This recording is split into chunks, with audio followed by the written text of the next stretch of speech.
My name is Tammara Lachey, and I am here today to share some wonderful, wonderful information and news with you. This month, and I mentioned this earlier, but this month is Sexual Assault Awareness Month. And I have been given a task, and my task is to make people more aware of sexual assault that happens on college campuses with that particular group of young women. Now, this does not mean that what I'm going to be teaching about and sharing does not apply to other women.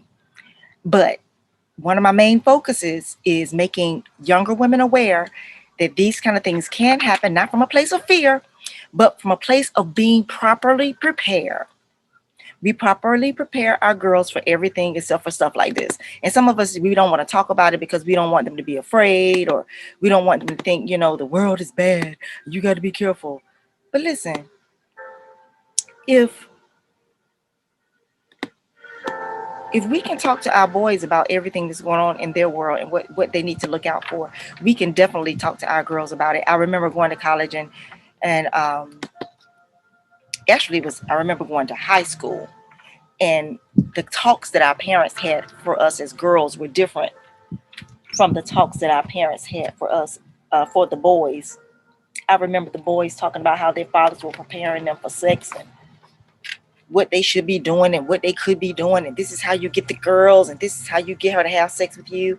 Well, it's the same way with college, but at the same time, we're teaching our girls how to do their laundry, how to go out in twos, make sure somebody knows where you are, call me if you need me, that kind of thing. But we don't prepare them for what could happen if you go to a certain type of party unaware. Not you can't go to the party. Everybody know we want to go to the party. But are you aware of some of the dangers that could be there? Or are you just going like you're going to one of your high school parties? Like, yeah, everybody, that I know that's going there, I know them really well, so I feel comfortable. But there's a whole nother set of people that you do not know. And you're going to this party and you don't know the people there. So I may have to move my umbrella up just a little bit. I have it covering my computer, but not me. But anyway, so we're going to get into the meat of it. I just want to pray real quick. Father God, we thank you for this day. We thank you for the information that we're sharing. I thank you, Lord God, for giving me the spirit of obedience to do it, what it is you're saying to do. I thank you for the ears that need to hear it and the parents that are unaware. I thank you for the young people that are unaware, that they will be enlightened, not with the spirit of fear, but just empowered with knowledge for what to be prepared for and what to look out for in college situations. Okay. In Jesus' name, amen. First things first, a lot of women don't understand what the definition is of being sexually assaulted. So there's some question about that. So there are a lot of young women who have been sexually assaulted and they think, well, I did. This must be something that I did. We're going to talk on many topics for the rest of this week, but today we're just going to start talking about what it is. We want to expose it. Why do we want to expose it? Because when it's left a secret, then the enemy gets to get away with what he's done. And you heard me say the enemy. I'm not necessarily even talking about the man or woman who did the assault, because they need help too. So let's start with sexual trauma and being forced. So being forced could be being forced psychologically. That's when you're being manipulated. You're mentally being told one thing when they're doing something else. I was told when I was drugged that I was drunk. And those of you who know me, I don't drink. Those of you who really, really know me, I've never been drunk. Why? Because my father was an alcoholic. And I knew that the addictive trait was in my family. How did I know that I was susceptible to the addictive trait? Because when I was a little girl, I fell in love with oranges. And I ate oranges so much one Christmas season. My little umbrella is swaying, y'all. Why the wind mess with me today? But I ate so many oranges during the Christmas season that I became allergic to them. My skin literally broke out and was like trying to turn orange. Another way that I know is when I was about 20, 3 years old. Yeah, about 23 years old. That's when this big rave just went through Atlanta. All the crab legs you can eat. Oh, and I love me some crab legs. So I would eat crab legs. And in the process of eating these crab legs, I ate so many of them, I became allergic. I literally had an allergic reaction that led me to the hospital. I was in a hospital for 2 days, and hey, under doctor's care, pumping me with drugs, pumping my stomach, trying to get this stuff out of my body. Why? Because I abused it. I ate too much. So that's how I know that the addictive trait is prevalent in my family.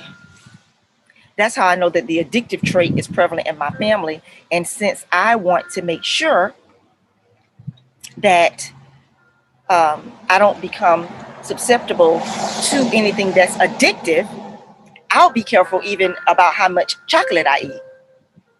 Those of you who know me, you know my eating habits, you know I take care when it comes to stuff like that because of that one thing. So you have to know yourself.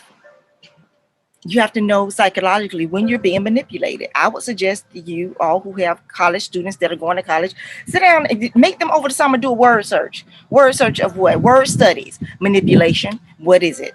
Narcissism. What is it? Psychological abuse. What is it? We're going to talk about those things this week. Because if they do not know, or they just have a working knowledge of the word, but they don't understand how it works against them or how it can work against them, they can fall prey to these things. And you may be saying, but these are just college boys. But if a college boy grew up in a family of manipulative men, he already knows the game. That's why my book is called Guide to the Game, which is going to be released within the next month. What else? What else? If there's a young lady that grew up in a family of strong women, they've been married 4 or 5 times because they know how to manipulate men. So now she wants to date your son because he's cute and you bought him a car and she don't want to ride the bus. She wants to ride in his car, his little AB car. It doesn't even matter to her. She just wants to ride in his car. And you have no idea that this is going on. And then she offers him sex, and you have no idea that your son is even like having sex like that. And next thing you know, he's a star football player, and then she says, "Oh, he raped me." Then what happens? We've seen it so many times. God is saying no more. We're not gonna keep falling into this same trap. Listen, you can't get mad if the enemy keeps setting the same trap for you and you keep falling into it. You just can't get mad about that. Why are you upset about the fact that the enemy keeps setting the same trap and you keep falling into the same trap? I know you guys are like, Tammara, when are you gonna get to the meat of the information? I'm gonna get to it, but we need to have this one-on-one conversation because there was every sexual assault can on some level be prevented. Sometimes it can't.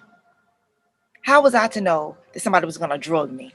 Didn't know it, but I tell everybody in that season where I was healing and I wasn't able to work around people, I started doing Uber. I started doing Uber Select.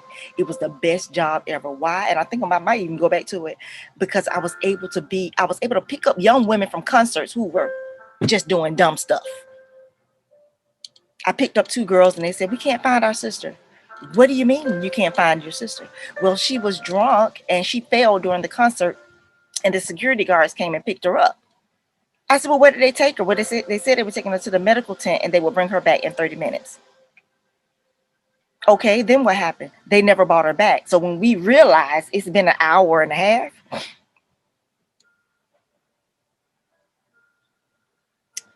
we went to look for her at the medical tent. They said they didn't know who we were talking about. That there was another medical tent. So they went to the other medical tent and they said, "Yeah, we know who you're talking about." She was irate, so they put her out of the concert. And if any of you know Lakewood Stadium, that's where they put her out. That's not a good neighborhood. Little Caucasian girl. They put her out of the concert because she was irate. She didn't want their help. She didn't want any medical attention. This was the story. Now, it is way after the concert. I always go back and do what I call a drive-by. My drive-bys is to see if there's any young people who need a ride. Or there's an older couple that don't really know how to use the app. They get stuck out there too. So I do drive-bys to see if there's anybody out there. And sure enough, these young girls will stand out there crying. Nobody's out there but them and me. I'm like, what are you guys doing? We can't find our sister. We don't know what to do. They said we walked and we were trying to find this parking lot and we found it, but she's not here. I said, nobody's here. He said, we don't know what to do. I said, get in the car. They got in the car. We started driving because if you're from Atlanta, you know, they were getting her on the phone, but she kept hanging up on them because she was mad that they left her. And but she was still drunk. So she said she's at a gas station. Okay. There are only 2 reputable gas stations around there that, you know, the event goers actually hang out at or go to, where drivers pick you up. And then there are 2 more that you don't want to just be there, right? So if she walked from where she was, if she walked from where we were, she was going in the direction of the ones that were not good. So we went to them. And we went to those, and when we got to the first one, this guy was like, "No, we ain't seen no little white girl around here." And then the girls got scared. They were just boohoo crying then because they realized the kind of neighborhood that they were in. So then we went around to another one, which was pretty bad. There was nobody to ask. We searched, we blew the horn, called her. And while they had her on the phone, I was blowing the horn, but we didn't hear the horn. So I knew we weren't in the same place. Went to the third one, she wasn't there. It was well lit. Went to the fourth one, and she wasn't there. But that was the last gas station, y'all. And I said, ask her, what did she see? She said, dirt. She said, dirt on the ground.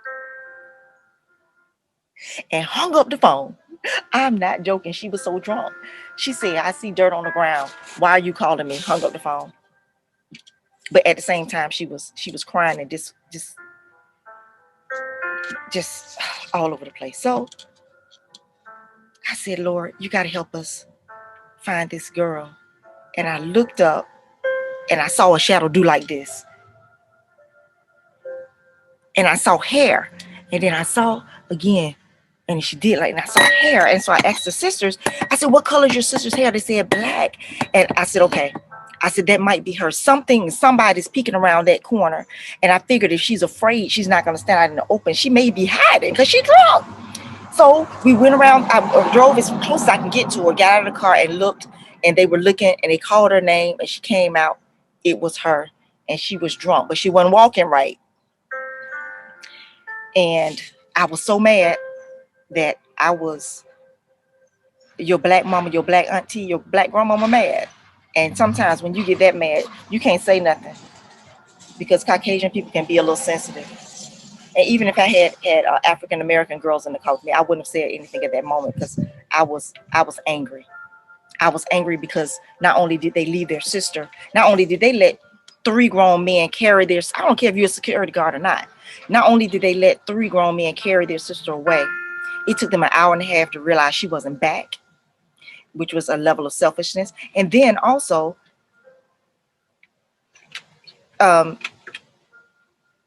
they didn't know where she was. And the adults in the situation were also negligent. If the security guards bring this girl to get help, she's apparently here with someone. How are you going to put her out at that venue and she's incoherent, she's drunk? And she was all of 19. Why would you do that? It on so many levels, y'all. It was just, I wish I had something to make this thing stay. But on so many levels, it was just wrong. It was so wrong on so many levels. So I was quiet while we were driving. And she was sitting directly behind me and they were back there. Everybody's quiet. I literally drove them almost 30 minutes to get them home. So the closer we got, about 10 minutes there, because the whole time I was praying, Lord, give me the words to say, because I don't want to freak them out and I don't want to injure them with my words. But I told them, I said, listen, I'm going to try to say this as calmly as I can because I'm angry. I am angry and I'm not your auntie. I said, but I'm angry because you allowed some grown men to take your sister away. And he said, we know we'll never do it again. I said, I know you won't. I said, I'm angry because your sister got sloppy drunk. And you guys are pretty tipsy yourself. Yeah, we know. Okay. I said, but what I want you to know is you ever leave your sister. And you never, and I don't care if it's your friend's sister. These girls, we came together, we leave together. Oh, well, she met a guy and they went around the corner. No, no, no. We came together, we leave together. She's going around the corner with him, we going around the corner with him. And then why are we going around the corner? Why can't he talk to her right here? She's ill, she's hurt herself. The paramedics come, the concert is over, baby. You got to go with your sister. I told them, I hope that you've learned your lesson. He said, yeah, we have. And but when we first got in the car, I was asking sister, are you okay? And she could not, she was so mad, she couldn't even hardly talk, but she was trembling. So when they got out of the car, when we stopped, the sister immediately got out of the car. She's walking like she's almost limping. I said, look at how your sister's walking. Something happened. And the other sister started crying. I said, go be with your sister, help up the steps. She did. So the older sister, which I found out wasn't a sister, she was a friend. She said, I was trying to tell her we should do this, but it's her sister. And I said, no excuses. But I hear you. No, but no excuses. I said, well, what I need you to do is you're going to tell your mom exactly what happened. You're going to tell her mom exactly what happened. You're going to have them call that stadium back and let them know what happened. You're going to call the concert promoters, let them know what happened with the security guard, with the sister. Then you're going to tell her mama the truth. And you're going to ask her mom if she'll go get her checked out on tomorrow. She said, yeah, I was thinking, I didn't know what I should do, but thank you. I think I should do that. Yes, you should. This is not a secret to be kept. That's just one example, y'all. Out of all the young women that I picked up in my Uber with their friends. Now, y'all at home, but this is what your college students doing. Their friend gets drunk and they put her in an Uber by herself and put the address in the phone. And you may say, well, that's fine because the Uber is going to take her home and it's on the app. This is what happened. I wasn't going to tell another story, but let me go ahead and tell it anyway. We get there. We're on the app.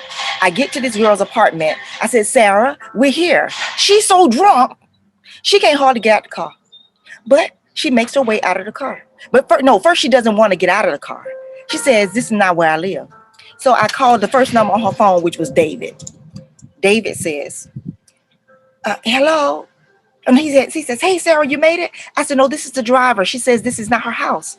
He said, oh, let me speak to her. Then he gets the phone. He cussed her out so loud I can hear him cussing her out. Get out of the freaking car. That's where you live. She gets out of the car. Just so happened in this apartment complex, I have to turn around and pass by where I dropped her. She's still standing on the curb. I said, Sarah, why don't you go in the house? She said, I don't live here. I said, are you sure? She started crying. She said, this is not where I live. I said, where do you live? She said, I don't know. I can't tell you. Now, I've ended the app. That means we're no longer legal. If I was a man, I could say, get on in the car. She would have gotten in the car with me. I could have took her anywhere I wanted to take her. I could have been a female driver and took her to some dudes and sold her to some sex traffickers. Huh? Because she's drunk. She's a college student and her friends put her in a freaking Uber by herself. Why am I prefacing this before I get into the content? Because I want to let y'all parents know what's really going on. That's right. That's right. You don't even know. These are the things that our girls and our boys need to know. I had a girl get in a car with 3 guys. She was drunk and neither one of them were drinking. She said, oh, we had too much to drink. All of them were sober. Well, where y'all going? I had a lady that I saved her life because somebody put a roofie in her drink and I would not let her get out the car. I wouldn't let him take her out the car. I called hotel security and said, I have a man and woman in this car and she looks like she's been drugged. Security came out there. He started running because he know what he did. He drugged her. He drugged her. This is what's happening, y'all. I know when we grew up, this kind of stuff wasn't happening like this. It wasn't happening like this. It wasn't, but it is. It is. So I want to make you aware of what is going on college campuses concerning sexual assault, concerning alcohol abuse, concerning roofies. It's at a whole nother level. And one day this week I will be, and not tomorrow, but I think on Wednesday, I'm going to be discussing the statistics so you can see the numbers. But the college campuses don't want you to know. Now, this does not mean don't send your daughter to college or don't send your son to college. Because remember, I said this is happening to girls and boys. It doesn't matter. It doesn't mean don't send them to college. It means that you need to send them to college with more awareness and understanding of what could happen if they're not aware of what's going on. And some of you may scroll by because you're like, well, that doesn't apply to me. Okay, but if you're a grown woman or a grown man and you go to the club with your friends and you get drunk and they put you in an Uber, it's still not right, y'all. Sex trafficking, all kind of stuff is going on. So these are some of the things that you need to know. These are some of the things that you need to know and that your young people need to know. I'm going to be teaching on this. What does it mean to be forced? Force doesn't always refer to physical force. Some perpetrators use psychological force. Some are some as coercion, or I'm sorry, I got a glare on my screen. Let me move this umbrella this way. Or manipulation to force victims into non-consensual sex. They may use threats or intimidation tactics as well. Now, we're not just talking about the fellas towards the girls. We're talking about girls toward guys. How many star football players or potential NFL players have we seen end up in jail for rape and they didn't do nothing but kiss her, not knowing that she was 16 years old at a 21-year-old college party? Come on now. What I didn't know is not good enough anymore. It's not good enough anymore. You have to already train your head before your other thinking brain down there starts saying, oh, no, she fine. I'm about to hit this. Because once he gets in control, you going to lose your mind and you might lose your life. We've seen it happen to young guys that did nothing but kiss the girl. According to the Center of Disease and Control and Prevention, that's the CDC, 1 in 3 women and 1 in 4 men experience sexual violence that includes physical contact at some point in their lives. I didn't know that, Tim. I'm sure you didn't know that. They won't tell you, they tell me. That's it, 1 out of 3 women and 1 out of 4 men that are now 60, 62 years old saying that this happened to them when they were in college. And they never told nobody their whole life. We're talking about your son. We're talking about your daughter. We're talking about your niece. We're talking about your little cousin. And I want you to see them. I want you to picture your 17-year-old daughter when she was 5 years old. That's who he's trying to touch. Your little boy when he's 6 years old, and imagine somebody bending him over, holding him down so he can be a part of so he can be accepted on campus. What it is you should and should not do. What it's going to cost you. Is it worth it? No. Let's move on. Some of them feel as though their assault was too minor to even matter, or that it happened too long ago. Others are too embarrassed or ashamed to tell anybody. And some individuals don't think they need help or even know how to get it if they do. I was in this situation, didn't know what to do. And I was not even in a mental capacity to think about the national network assault of sexually assaulted people. So God took me through this season. He took me through this journey of how to heal from this. You may say, well, Tammara, I don't know why you're talking about this out loud. Because as long as we keep it a secret, guess what happens? The perpetrator gets to keep doing it. Generation after generation. Oh, I know you don't want to get Uncle Bobo in trouble. How do we just go from college students to everybody else? I know you don't want to get Uncle Bobo in trouble, but you can do this without getting Uncle Bobo in trouble. Because guess what it's about? It's about you healing, honey. Sir, ma'am, it's about you healing. Then there is the embarrassment. What will they say if they even know that I was in that situation? Because now you a minister. Now you a CEO. Now you got a family. You the man of the house. How you gonna tell your wife if something like that happened? And if your man does tell you something like that happened to him, don't you dare think less of him. Because you can't walk 15 minutes in his shoes if he's been carrying that for 60 years. If he's been carrying that for 25 years. Even if he's been carrying it for 3 years. Because he got too drunk and he woke up and his butt was hurting. Huh? Huh? I'm going to let that one marinate. My umbrella just swaying. Tan in the wind. But he can't tell nobody. He chooses to tell you. You treat him like he's less than a man because somebody took advantage of him. Some people are they feel that they're embarrassed, and then they think, what will they say if they know? Or how will people see me? Will I be seen as attention seeking? Because you have an outgoing, creative personality, and you like to, spice it up a little bit. You like to show your legs because that's your asset, and they're like, you're gonna show them legs one day too many. So now you won't even go tell them that you were assaulted because you're afraid that they might think that you asked for it. You were attention seeking. You're bisexual, and you think, well, since I'm bisexual, then no. Will I be seen as weak? Not only men, but some women feel like that too. They're gonna see me as weak because I should have known better. I'm a Christian. God didn't tell me. I'm mad at him. And then for men, you can't let no man know somebody that did that to you. Can't let nobody know. You can let God know, and you can be free. And you can let a professional know. They can give you the tools. That would be me, degree counselor, life coach.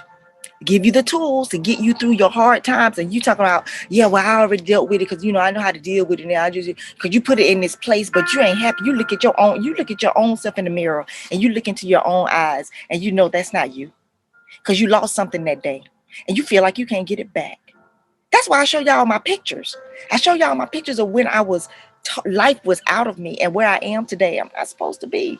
If I was to keep the secret, people might see me as a whistleblower. Who cares? Blow the freaking whistle. You know why? Because as long as we stay silent, they have power. My family might think that I'm trying to destroy the family. They may see me as the one that done destroyed the family because you told on auntie so-and-so. Because when you were a little girl, she had you. When you were a little boy, she always raised up her shirt and said, get some of this milk. That's abuse. Uncle Ed wanted y'all to ride the pickle. Come sit on my lap, and he bounced you on his lap, and you feel that, but you don't know what it is. And then when you become a little older, you realize you doggone traumatized because something in your little spirit knew it went right. You riding the pickle, and you 6 years old. Who you supposed to tell? Because you don't even know what's going on. It's happening to you, and you don't even know what's happening to you. You know what, God? This wind blowing like crazy, but I'm gonna keep talking. You don't want people to see you. You're afraid that people may see you as a liar. And that's happened many times when young women, young single moms have their boyfriends coming over when she's not home because he trusts her with her girls. He touched the girl, or he been having sex with this little girl, and she tells her mom, she's like, you stop lying on him. Finally, I get somebody to love me. You trying to take my man? You can get out of my house. Y'all thought that was a movie. That's still happening. And that's your neighbor's daughter. What do you do when it's your neighbor's daughter and she has nobody else to talk to but you? What do you do when that's your niece and it's your sister that's got the boyfriend that's allowing him to? So what do you do? What do you do? They may think you're afraid to let anything and embarrass because you don't want people to think that you're a whore. And God is saying to you today, you are not a whore. You think that you're promiscuous just because you had a baby in high school and you didn't know who the baby daddy was. And then everybody said, oh, she just like that. She must like it like that. Those were 16, 17, 18-year-old kids bullying you because they were all having sex too. You just got caught with a baby. Who are they? What can they say? And here you are, 55 years old, and you still carrying that around. Or you feel unworthy and wonder why you're still single, because you feel unworthy. You have bitterness and anger, and nobody knows it. Because you try to act like you just strong.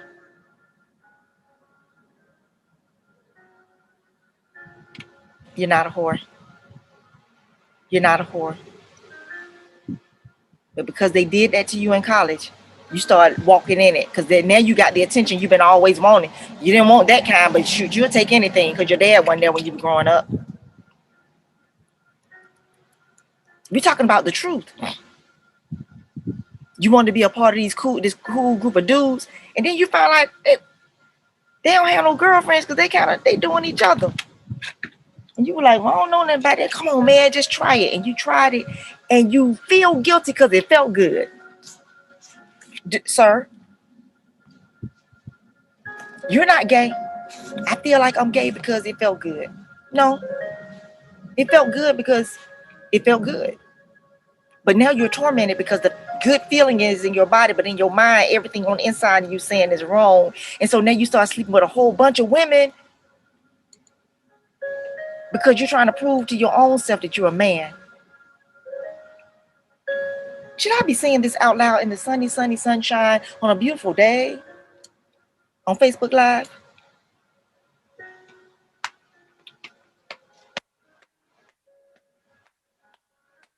Can't be quiet, y'all, because the devil is a lie, and it's too long we've been dealing with this. And I might let my umbrella go in 1 second.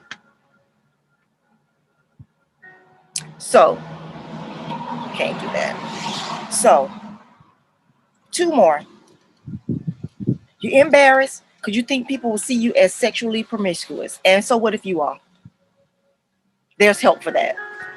So what if you are? It's like, but I am, Tammara. Okay. There's help for that unless you want to keep that. Because that's not normal. There is a reason why you're that way. And you don't have to be. I'm here with all the good news today.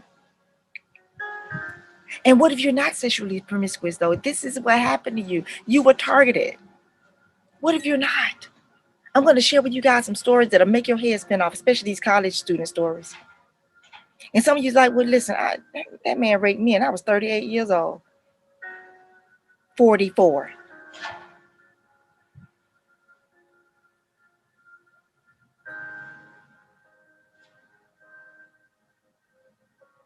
Okay. And then some dudes have got in your head and say, oh, she's just a man hater, man. Look at it. She don't even want to share. You know, I had a dude tell me that you a trip temp because you don't want to share. What? Ain't nobody putting nothing in there yet? Do I look like an easy bake oven to you? Do I look like an easy bake oven to you?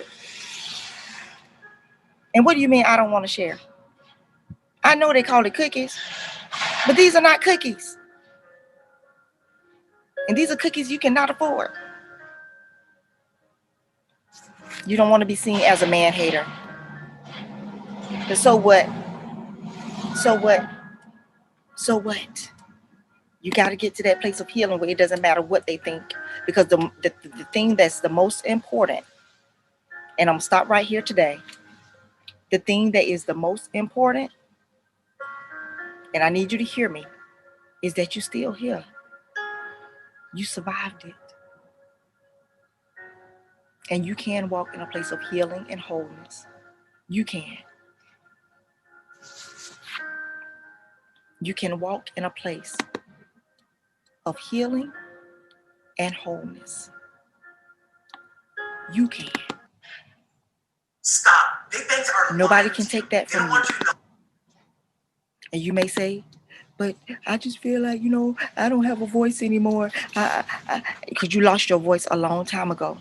They took it from you. You feel like they took your power away. They did. But guess what?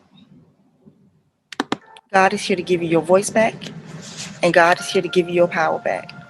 And I'm here to help you with it. God is here to give you your voice back, and God is here to give you your power back. Because you do not. Do you understand me? Do you hear me?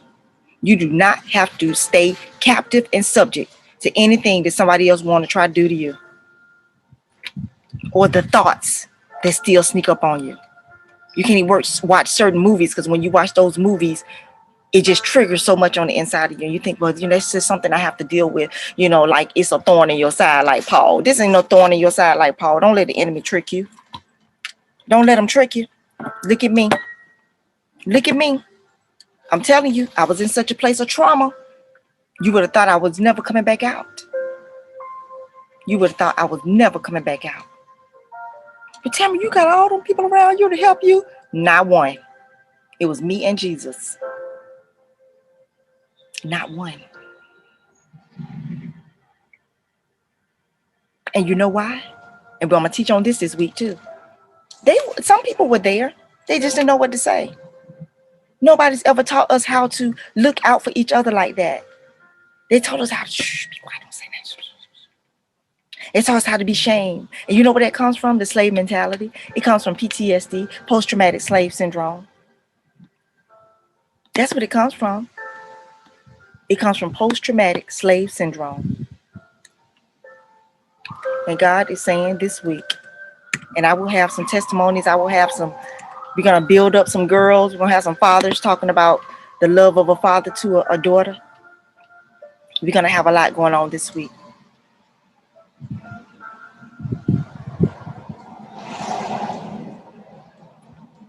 We're going to touch on this week. We're going to touch on how sexual assault impacts college students. Did you know about college sexual abuse? Is your son or daughter prepared? Do you know the signs? Are they aware of the vulnerabilities? What will you say if it happens? What will you say if you get that phone call? Because some of them know if they call and tell you, you're going to be like, I'm on my way. Where he at? With your gun. I'm on my way. Right? What will you say if it happens, and how can you prevent it from happening? Now listen, the part about what will you say is so important, because I had no one people of abuse will become attention seeking. They will become not attention seeking. It's not even attention seeking. It's one question I'm going to talk about that they need to be answered. It's one thing that they need you to say, and it'll be you will catapult their healing by leaps and bounds if you can say this one thing. And I'm going to tell you what that one thing is. Also, how sexual assault impacts the victim, the family, the husband and the children, the future husband and the children. How it impacts activities at work, at school, and in your community. How it impacts the community, the college campus community, and your regular neighborhood, your city, your state, your country. Also, how sexual assault impacts women and men differently, the differences and the similarities. I remember saying what happened to me to a man. He said it happened to me too. And we started talking, and I thought, wow, I can't believe he has had some of the same feelings as me. So we can't count them out. And yes, we will have a session on the predator. What do you mean? We're gonna talk, yeah, because I'm gonna talk to the predators, because some people online have done it and they don't even realize they did it. Or they realize they did it, but they put it to the side, and every now and then it kind of hunts them. You can be free too.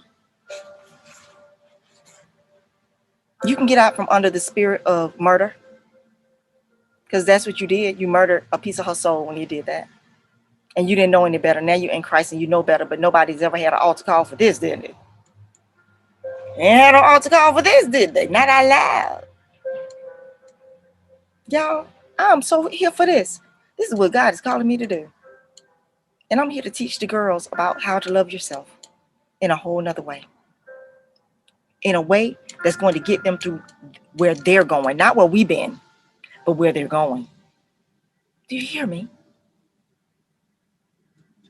And the most important topic that we're going to talk about is what we can do to heal as an individual, as a family, as friends, but more importantly, as a community, as the African American community, because it's our turn, y'all. And we got to get some of this residue of old beliefs and old systems, not just belief systems, but the old beliefs and the old systems, the old principles and principalities that are still operating in full force in our communities. And you feel like this is just the way I am. And God said the devil is a lie. He a lie today. This is not just the way you are and the way you have to be. Well, me ain't gonna always be. No, they not. Because I got some secrets for you. Oh, got some secrets for you. I got some secrets for y'all. And I got some secrets for y'all men about women. I got some secrets for you. And we're going to touch on that all week. So if you know somebody who has kids that are going to college or that are in college, first year, second year, third year, it doesn't matter. Anybody from the ages of 12 to um, kids, period. From the ages of 12 to 26. This conversation is on the cuffs of starting the Princess Lady series, which is going to be not necessarily focusing on this, but preparing them for womanhood. But if you have a child, period, you need to hear this. And if your child is old enough, not the teenage, not the little girls, but if they're anywhere from 16 and above, I would say 15. And some of you know the maturity level of your daughters and your sons. They need to hear this. So like and share. It's gonna be uploaded to YouTube too, so you can come there and listen and do the replay. Listen, y'all. I'm not gonna cry, Tammara, don't cry.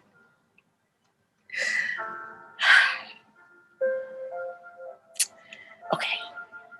We have got to make sure this happens for the kids. So this next generation is moving. Can you imagine some of the trauma you went through as a child? Being an adult without that trauma. You know, you've met friends and they didn't have any of the problems you had. They had other problems, but they didn't have the problems you had. And some of this stuff that we have is generational. It's generational to us, and it should not be. So this is the area that God has given me to speak in. I hope you guys are as excited as I am, and that you will share this with all of your heart, with just the purity of just wanting everybody to know the truth. I love you guys so very much. I will be seeing you on tomorrow. I will be posting a whole bunch of stuff up this week so that you can see what we're going to be talking about and know what our goal is in this series. I love you so very much. Again, I love you so very much. And I just pray that everybody will have a wonderful day and that you would take this. I'm just giving it in bite sizes, but that you would take this nugget today and that you would share it with someone and let them know that healing is available. Okay? Let them know healing is available. And what qualifies me? I know your pain and I feel your pain because I've been through it myself. I understand your pain. I know your pain. I've been through the journey and I can help you to get through the journey as well. I love you guys again and have a good day.